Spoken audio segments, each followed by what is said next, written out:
Okay, so let's do problem 4.13. Okay, so this is about computing this sum. Okay, the sum of minus 1 to the n of the logarithm of n over n plus 1, which we know it's conditionally convergent. Okay, if you compute the absolute convergence of this series, you will get that this is absolutely divergent. Okay, but there are some steps that you can use to compute this, some tricks. And so this is kind of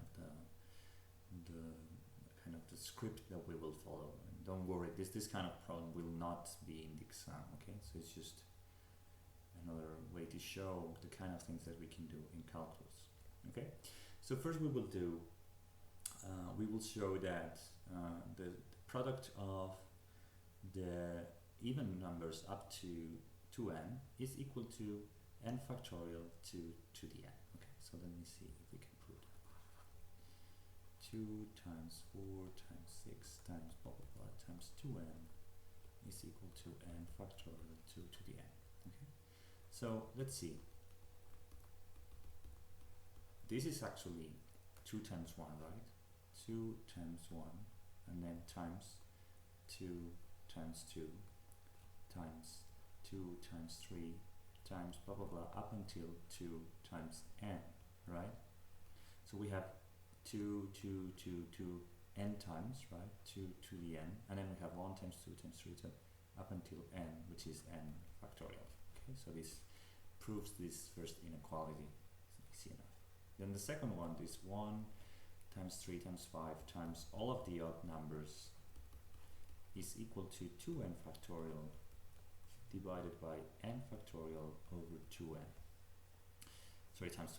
So what we can do with this is actually we have 2n factorial, right, is 2n times 2n minus 1 times 2n minus 2 times blah blah blah, and then we have 8, 7, 6, 5, 4, right out of space, 3, 2, 1. Okay, all of these products. Now we know that the products of this, the odd numbers up to 2n, okay, sorry, 2, we have just proven here that this is 2n times n factorial, and then we have 2n minus 1 times 2n minus 3 times 5, 3, 1. Okay, so if we divide both sides by 2n 2 to the n times n factorial, we get to this equality. Okay, so that's part A. We have proven these two interesting equalities. Now we'll use this to prove next step, I think. Now B, use Stirling's approximation. Remember, n factorial is approximately equivalent to the square root of 2 pi n times n to the n times e to the minus n. And so we have 2 times 4 times 6 times 2n is asymptotically equivalent to the square root of 2 pi n e to the minus n 2n to the n, right? Now we know that this is n factorial times 2 to the n. We have just said that. And this is asymptotically equivalent using Stirling times square root of 2 pi n times n to the n e to the minus n. Okay, but now we can, and then times 2 to the n, right? And then we can take together those terms that are exponentiated to the nth power, and we get this. Okay, so this is asymptotically equivalent to this. Okay, and the second part is to prove that the product of the first odd numbers, n odd numbers, are square root of 2 e to the minus n 2n over n. Okay, but we know that this is equal to 2n factorial over n factorial over 2 to the n. Now 2n factorial is the square root of 2 pi and then 2n e to the minus 2n and sorry, this is this, and 2n to the 2n, right, divided by the square root of 2 pi n e to the minus n to the n 2 to the n, right? And now this is asymptotically equivalent, not equal to this. Okay, we are using Stirling's approximation. Now we can cancel out square root of 2, square root of 2, pi, n, we have square root of 2 in the denominator, in the numerator, e to the minus 2n, and into the minus n, you get e to the minus n, and then you have 2 to the n, to the 2 to the n divided by 2 to the n to the n, and the result is 2 to the n to the n. Okay, so we have proven this asymptotic equivalence. Okay, so far so good.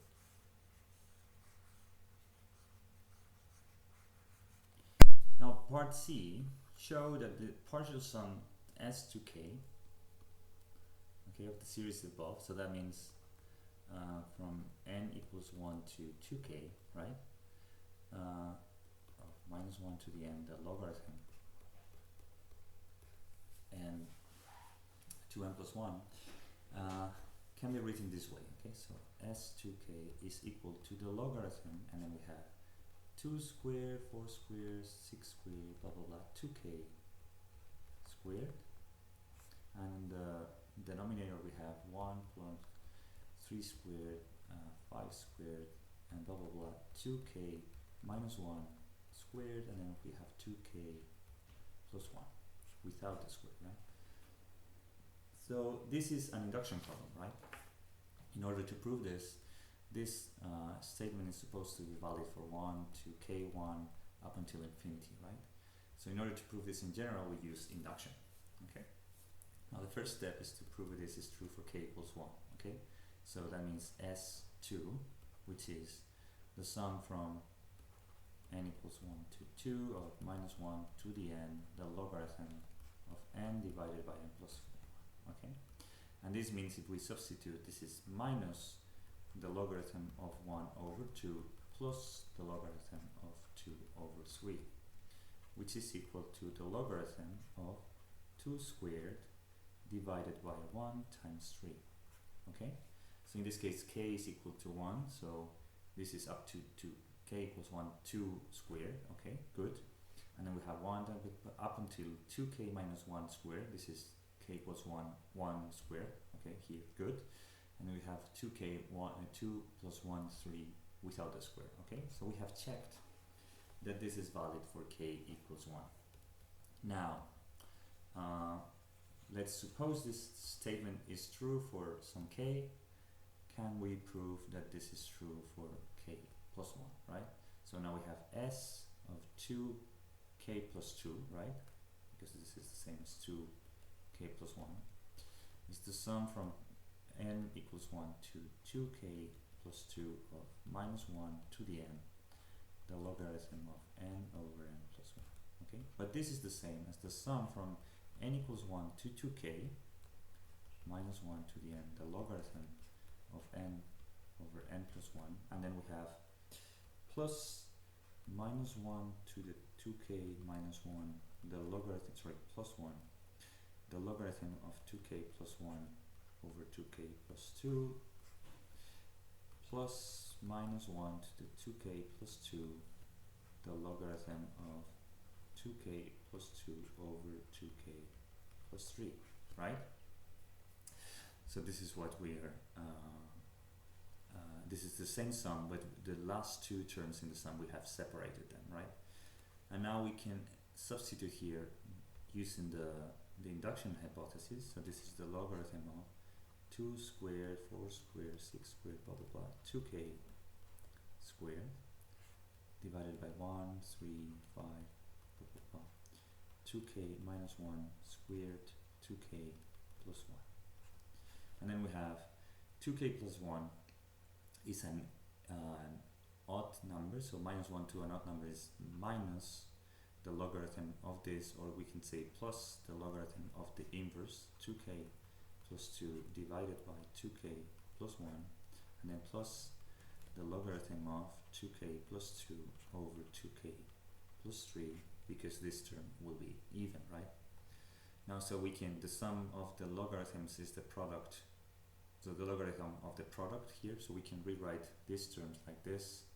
We can erase this and write this. This is 2k plus 2, and then 2k plus 1 here squared, and then we have 2k plus 2 here squared, and 2k plus 3, right? And this actually, this is equal to this, and this completes the proof, right? Because here we can write 2k plus 1 plus 1 is equal to 2k plus 3, and here is 2k plus 1 is equal to 2k plus 2. So the last terms in these products here in the numerator and denominator have the same structure as here, but with a k plus 1 instead of having a k, right? So that's part C. Okay, we have proven this, and now what we have is the last item in this problem is to use these formulas, the Stirling formulas, derived above, to calculate the limit of s to k when k goes to infinity. Okay, so s to k is, we have just written the logarithm of 2 squared 4 squared times 6 squared blah blah blah times 2k squared, right? And this is 1 times 3 squared times 5 squared times 2k minus 1 squared times 2k plus 1, right?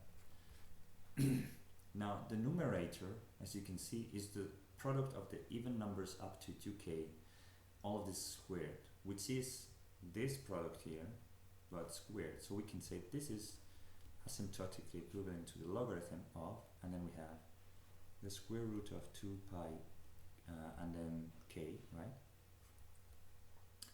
E to the minus k, 2k to the k, right? We just substitute it here. And well, this is squared, right? So, sorry, so the square root goes away.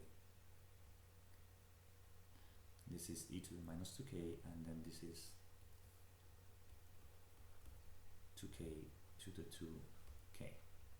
And then divided, and then we have this thing, 1 times 3 squared times blah blah blah times 2k minus 1 squared is this thing squared, which we know is asymptotically equivalent to this. So then we have 2 e to the minus k, and then 2k to the 2k again, and multiplied by 2k plus 1, right? So now we have 2 and 2 cancel out, e to the minus 2k cancel out, these things cancel out. So this is asymptotically equivalent to the logarithm of pi k over 2k plus 1.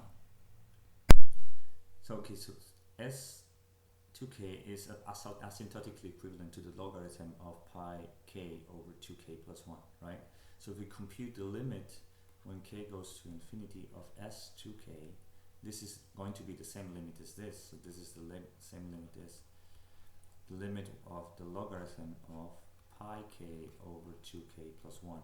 The limit of the logarithm is the logarithm of this limit, and this limit is 1/2 times pi. So the limit of this is the logarithm of pi over 2, right? So that's the limit. And so final question is, why does this provide the answer to the problem? Well, now the series of this is this Sn. So okay, the series is the limit when n goes to infinity of the partial sums, right? But S of 2k is a subsequence of this, right? It's just taking the even numbered partial sums only.